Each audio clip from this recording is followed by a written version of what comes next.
So here we are. It's another gorgeous day in Northern California here. I'm on location in Folsom, California.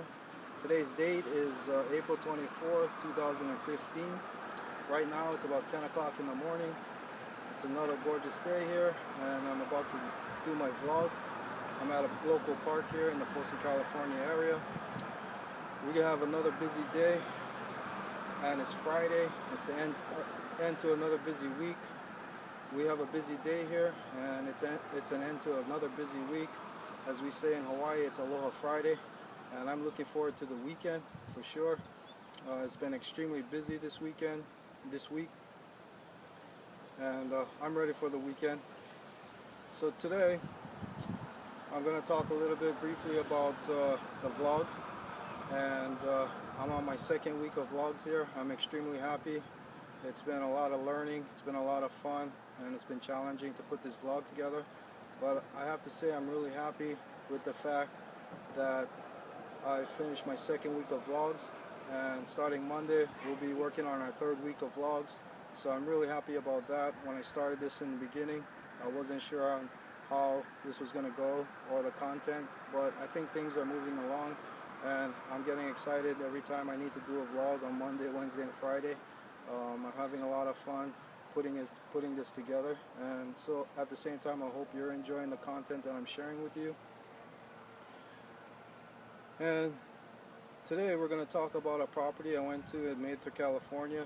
I went to that property on Monday and today is Friday, so it's taken a little bit for me to catch up with the properties that I did earlier in the week, but I thought this would be a nice property to talk about. In the area, typically in this area, Mather, California is an area that used to be Mather Air Force Base at one time, and now it's just the Mather, California area. There still is an airport there, Mather Sacramento Executive Airport. They still do test flights out of that area, so there is some activity with jets in the area, test flights and that type of stuff going on. Let me tell you a little bit about the boundaries of Mather, California. To the north of it is Highway 50, and you can access Highway 50 through Bradshaw, which is to the west of this particular area. You can also access Highway 50 through Sunrise Boulevard, which is toward the east of this particular area of Mather, California. And you can also access Highway 50 through Jackson Road, which is to the south of this area. And the areas that surround Mather, California is Rosemont area, which is to the west of Sacramento, of this Mather, California area. On top of that, you have Jackson Road, which leads to Rancho Marietta and the Slough House area, which is to the south of Mather, California. And then right to the west of Mather, California area, there's the Rancho Cordova, so that's more northwesterly area. So you have Rancho Cordova up in that area, you have Rosemont area slightly to the south of you, and then you have Slough House heading out towards the Latrobe area, heading out that way to the southeast of you. You can access Highway 50. It takes about 10 minutes from the Mather, California area. If you went up Sunrise Boulevard or heading up Bradshaw, one of those roads can take you to Highway 50 within 15 minutes, within 10 to 15 minutes. And on top of that, from this area it takes you probably about 15 to 20 minutes to get down to downtown Sacramento, so it's not too far away. And on Highway 50 also, if you went west, it will take you about 2 hours to get to the San Francisco area. And then if you headed north up Highway 50 and via Highway 80, it'll take you about an hour and a half to get to the Lake Tahoe area. You know, one of the things you want to think about when you move out here into the Mather, California, it's something to think about, is the exterior noise you may get from the airport being nearby. In the evenings, if you spend a lot of time out on the outside in your patio or in the back area of your area, there's that airport in the area, so you know they do a lot of test flights in that area, so sometimes that might be some exterior noise that you need to get used to. That's something to think about. You know, always think about the areas that you're about to move into, and you know what is in that area. If there is some type of external noise close to the freeway, or as we have here in Mesa, California, you have the airport and you have the jets being a test flight area. You know, you have all these new technology jets that are flying and being tested in the area. So that's something to think about. And also to the south of this area of Mesa, California, there's a Sacramento Raceway. And so that's something to think about too, because if you're hanging out in your backyard on the weekends, in the evenings, or just in the evenings in general, you may get some of the drag race noise coming from the Sacramento Raceway. So, you know, I just want to make sure you understand and you think about those things if you ever think about moving out here to the Mesa, California area. But with that being said, besides that, I mean, Mesa is a really nice area. Once upon a time, it was an airport and an Air Force base, but now it is no longer an Air Force base, but it still has the airport, and you know, the surrounding areas is used for industrial, and they have schools and, you know, police training area. So they're utilizing the Air Force base, but there is also the subdivision which is located in this area, and the typical homes in this area is you would call these type of homes like contemporary to ranch style homes. They're average to above average homes, above average condition. The age of these homes are about 10 to 15 years. They started this new construction in about the year 2000, and the homes roughly run about 10 to 15 years. The homes in this area are typically 1,100 square feet to 3,000 square feet. The lot sizes in this area can be anywhere from 4,300 square feet to about 29,000 square feet. That's 0.10 of an acre to about 0.7 of an acre. So the lots, there's not a lot of big lots, but there are a few out there. The typical bedroom and baths in this area is 3 bedrooms, 2 baths, and upwards of 5 bedrooms to 3 baths. The price range to buy a home in this area is about $200,000 to about $390,000. So that's something to think about also if you're thinking about moving into this area.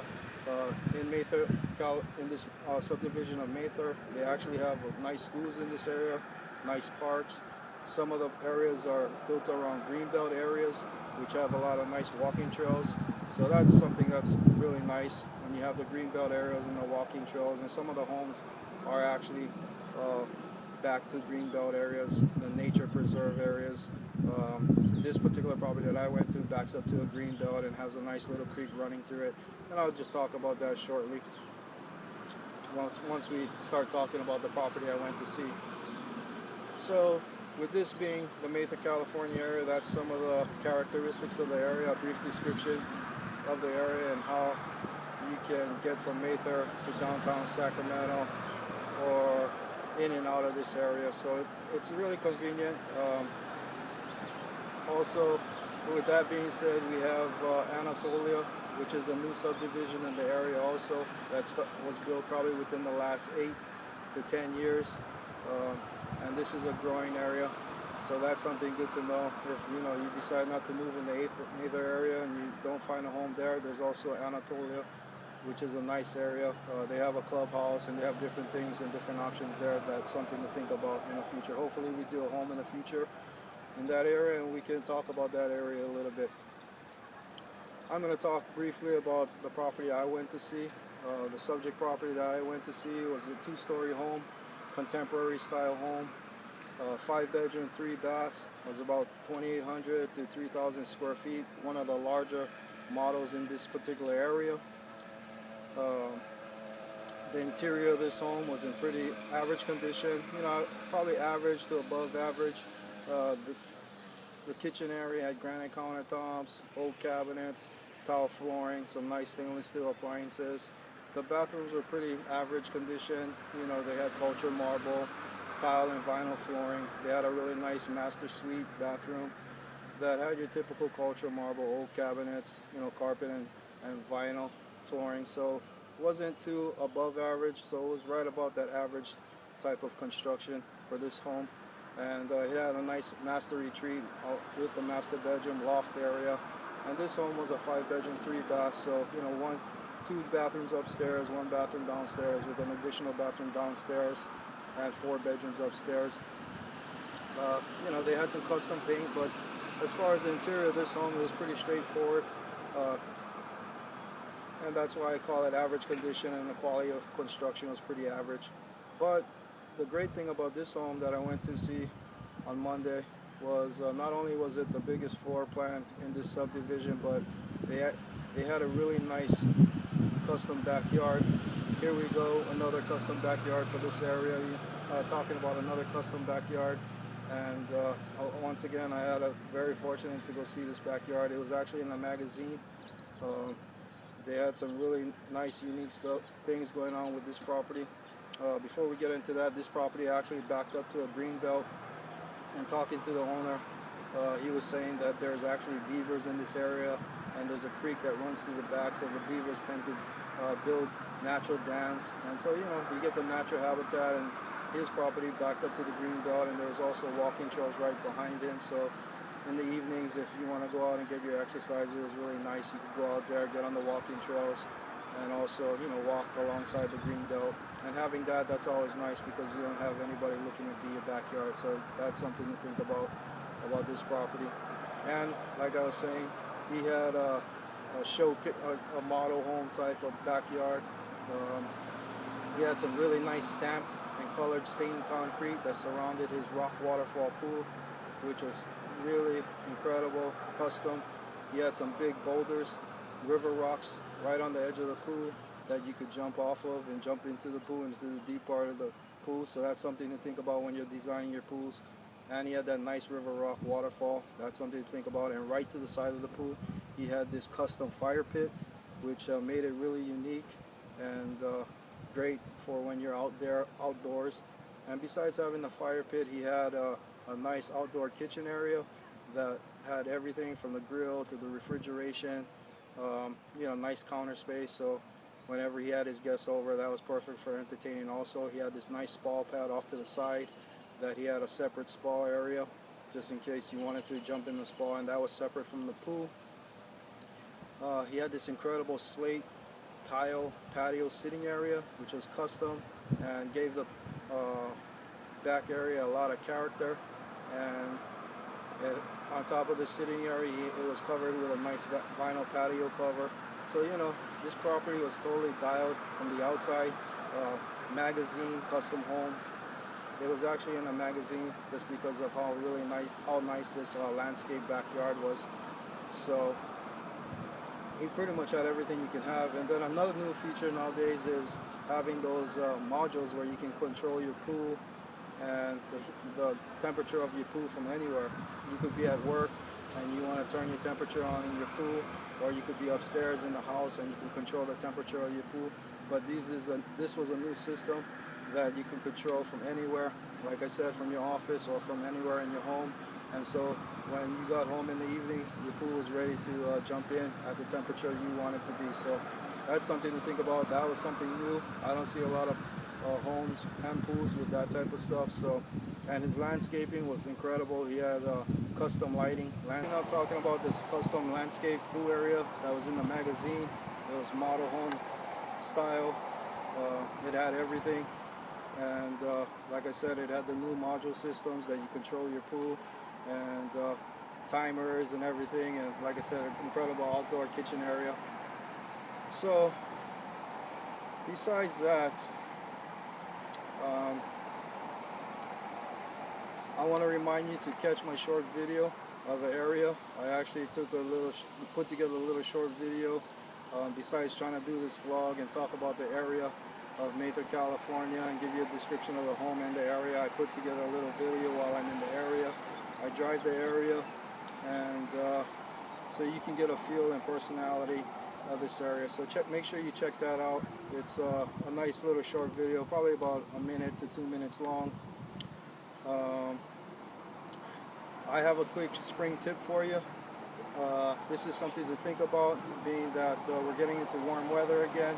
It's a good time to check your cooling system for your home. You probably want to check out your air conditioning unit. Make sure the coils are clean. Maybe take your water hose and spray the debris away from your air conditioning coils. And also you probably want to go into your home and check your air filters and make sure you change your air filters and get new air filters. What this is going to do is going to help boost the efficiency of your AC unit. And like I say, this is just a quick tip, something to think about, being that we're going to be moving into the warmer weather. Spring is here, it's starting to get about 80 degrees out, so you're probably going to start turning on your AC and starting to use that. And just so your AC runs more efficiently. And these are things you can do on your own without having to call somebody out to come and repair your AC, and it just helps make it last longer, run smoother, and be more efficient. So that's something to think about. At the same time, I just want to talk about, well, just remember this, when it comes to your home, you know, do your homework. That's why I like to take you on the tours of the area, so you get an idea of what the area is like, you know, the surrounding areas. Like I said, pay attention to the external noise. And I just want to add too, talking about that, when I was in this particular home, when I was on the interior, I did not hear the noise of the jets. So, you know, it seems like the walls are pretty thick, and it doesn't really affect you on the interior. It's just when you're sitting out in your outdoor area. But that's something to think about also. Pay attention when you go and check out a home in areas like this. When you're on the interior, maybe the noise doesn't bother you, and then when you walk outside, it may.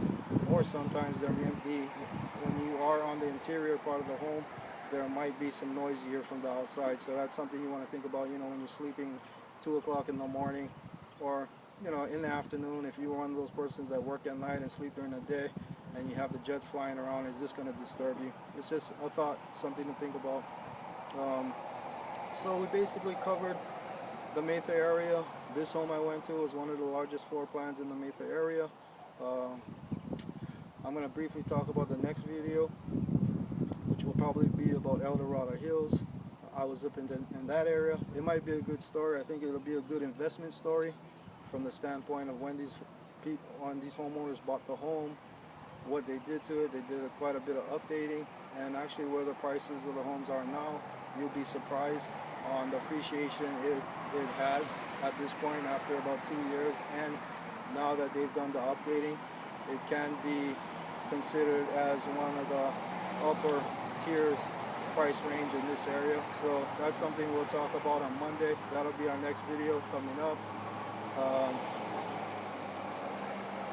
You know, once again, thanks for watching my videos. I'm having so much fun doing this, and hopefully you're getting something out of it. All I know, it's the end to another busy week here. It's Friday. As we say, it's Aloha Friday. I'm looking forward to the weekend. I'm actually going to be working a little this weekend, helping my friend out with his fundraiser. I was supposed to be going to Fresno, California to watch my daughter play some softball, but actually I'm going to be helping a friend out with his fundraising event. That should be a lot of fun. Besides that, you know, it's Friday. Hopefully, you know, work is coming to an end for you. You're going to get a chance to enjoy the weekend. You know, I just want to say one more time how much I feel fortunate to be able to be out here doing my vlogs and not be in the office. This is really cool, you know, on top of being able to have my own schedule and do these type of things. Quality of life is great, so, you know, it's always fun when I get to do this kind of stuff. It makes me appreciate my job and what I get to do. Besides that, you know, I hope you guys have a great weekend. You know, we'll catch up on Monday. And like I said, it's Aloha Friday. Get out there, have some fun, take it easy, and I'll see you on Monday. Thank you again for joining me.